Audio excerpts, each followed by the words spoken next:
Des moments avec Dieu avaient un temps de réflexion pour chaque jour. 4 décembre. En avant. C'est par la foi qu'ils traversèrent la mer Rouge comme un lieu sec, tandis que les Égyptiens qui en firent la tentative furent engloutis. Hébreux 11, 29. Génération après génération qu'ils étaient nés, avaient vécu et étaient morts qu'un tout esclave des Égyptiens, les Israélites avaient subi. L'oppression fait leur cri pour les libertés avait atteint le ciel, quelques siècles auparavant. Ils étaient entrés en Égypte à la recherche de nourriture et de terres fertiles. Mais comme ils étaient très bénis et que leur nombre était devenu très important, les Égyptiens les avaient réduits en esclavage pour qu'ils les servent et construisent leur ville, mais le secours vint de Jéhovah, de la délivrance vint du ciel.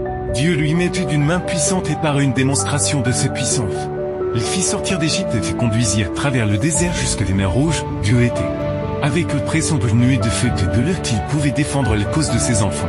Mais les Égyptiens se sont lancés à leur poursuite car les d'épée et le cheval pour les ramener. Au bord de la mer, ils n'avaient nulle part où aller. Reculer signifiait affronter l'armée du Pharaon et mourir au combat, il ne leur restait plus qu'à avancer, mais ils n'avaient nulle part où aller, la mer était devant eux, et marcher dans l'eau signifiait se noyer. Le désespoir, l'incrédulité, les plaintes se firent sentir. Comme ils auraient voulu changer leur situation et redevenir esclaves plutôt que de mourir dans le désert.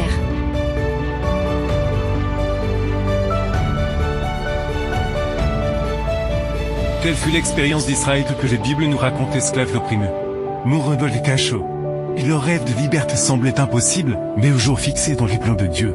Dieu lui-même avec une grande puissance des manifestations de ses prouesses fait sortir son peuple de l'esclavage égyptien, c'était une expérience nouvelle.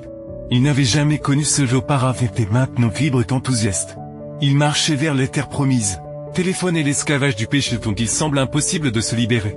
Un vice oppressant s'empare du cœur, un caractère déformé qui fait du mal ne peut être changé. L'orgueil qui ne permet pas de reconnaître le besoin de salve égoïste qui veut tout pour soi. Et nous allons esclaver vers la ruine éternelle. Mais la présence du Saint-Esprit nous conduit vers la liberté en Christ. Le peuple était fatigué et terrifié, cependant, s'ils avaient reculé lorsque Moïse leur avait ordonné d'avancer, Dieu ne leur aurait jamais ouvert le chemin. En avançant vers l'eau, ils ont démontré leur foi en la parole de Dieu prononcée par Moïse. Ils ont fait tout ce qui était en leur pouvoir, puis le Tout-Puissant d'Israël a divisé la mer pour leur ouvrir un passage. Il n'y a aucune chaîne que le Seigneur ne puisse briser pour te libérer, ce qui te lie Satan doit être éliminé non que par tes propres forces, mais par la puissance de Dieu, mais Dieu n'agira pas si tu ne t'abandonnes pas lui de ton cœur, le plus grand esclavage et le péché.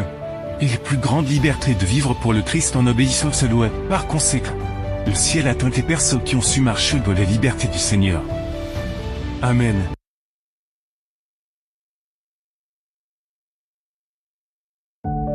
Merci pour écouter cet audio. Nous vous invitons à partager avec votre. Contactez et visitez le site web biblewell.com